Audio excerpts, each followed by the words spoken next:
Since early 2020, I've been sharing the progress of my long-term dividend growth stock portfolio here on YouTube. In that time, my portfolio's value has grown from $30,000 to over $130,000. Every month, I discuss my stock buys, sells, market news, and changes in investing strategy. By subscribing, you get a front row seat to see what works and what mistakes to avoid. This is my real money that I'm investing for my financial future. The goal is to grow a compounding source of dividend income while getting a strong total return. This is reliable cash flow that I can choose to reinvest, save, or spend on bills. With my strategy, I focus on buying stock in companies who reliably grow their dividends on an annual basis. Some are low yield, very high growth, others are high yield and slightly lower growth. I reinvest all earned dividends to increase my ownership and future income. Eventually, I'd like to grow my dividend income to over $100,000 a year. That will take a long time to reach. My current projected dividend income sits at just over $3.7 thousand. That's $10.24 a day in dividends. In this video, I'm going to analyze my dividend growth stock portfolio, sharing all the stocks, my new buys, and why my income will continue to grow. Let's roll the intro.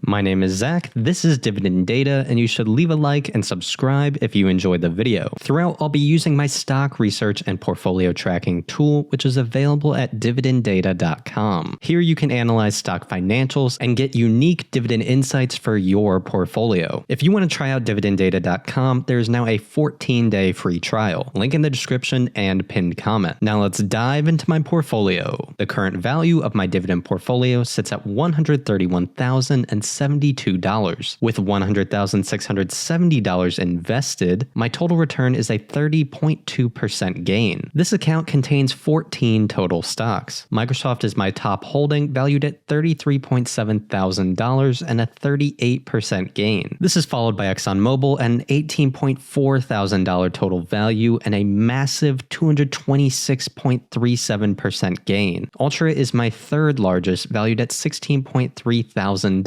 and a 10.57% gain. Next is Disney at $10.2 thousand and a large 42% loss. This is one of my biggest mistakes, which I've discussed in other videos. Broadcom is my fifth largest at a current value of $9.5 thousand and a 50% total return. Considering I just added Broadcom in early 2023, the stock has done very well. After that, I have T. Rowe Price, Apple, Visa, Texas Instruments, Kroger, PepsiCo, Chevron, Enterprise Product Partners, and ADP. My portfolio is heavily concentrated, with my top three holdings representing over 50% of the value. Likewise, my sectors are weighted towards technology, followed by energy and consumer defensive. These 14 stocks are projected to generate $3,736 in annual dividend income. That is $934 every quarter, $311 monthly, $10.24 daily, or 43 cents hourly. All my stocks pay on a quarterly frequency, so my dividends come in a 3-month cycle. This September is my biggest month with $458 in dividends. This includes 8 stocks, with $51 from Broadcom, $31 from Chevron, $24 from Kroger, $68 from Microsoft, $25 from PepsiCo, $102 from T. Rowe Price, $8 from Visa, and a huge $145 from ExxonMobil. October will be a big month at $366. This is led almost entirely by the Altria Group, ticker symbol MO. Altria stock pays me $362 quarterly, making it my top dividend-paying stock. That is 38.86% of my annual projected dividend income. Finally, November is my smallest dividend month with $109. That is made up by 3 stocks: Apple at $12, Enterprise Product Partners at $62, and Texas Instruments at $34. Collectively, these payments make up my projected annual dividend income. The great thing is that this income only continues to grow. In fact, Altria just had a 4.3% dividend increase. On top of dividend increases, I reinvest earned dividends to acquire more shares, increasing my future income. This is what us dividend investors call the snowball effect. Altria is a high-yield dividend stock, making the reinvestment even more powerful. I've already earned 31.39 shares from dividend reinvestment. We call these drip shares. With my current Altria dividends, I'm projected to purchase at least 32 more shares over the next year. This principle will be a big factor in my long-term returns. Since starting my portfolio, I've earned $9,683 in dividends. Year to date, I've earned $2,170. This is on pace to beat my 2022 total of $3,297. Here you can see my earned dividend history month by month. This has continued growing over time despite significant changes in both the number and types of stocks in my portfolio. So far in September, I've earned $8.62 from Visa and $24.54 from Kroger. As I mentioned earlier, I've got some big dividends coming over the next 2 months. That Altria dividend is getting massive. So what stocks have I bought since my last portfolio update? Aside from reinvesting dividends, I have purchased very little. I bought 4 shares of Disney at a cost per share of $82.39. This stock still has its dividend suspended, but plans to bring back, quote, a modest dividend by the end of 2023. Most of my other recent buys were detailed in my late August portfolio update. If you want to learn more about how I find and research stocks, then I'd highly recommend you watch that video. If you've enjoyed the portfolio update, leave a like and subscribe on YouTube. You can sign up for dividenddata.com to track your portfolio and research stocks just like me. There you'll gain access to the exact tool I used throughout the video. If the software helps you identify just one slightly better stock, then it pays for itself. Thanks for watching.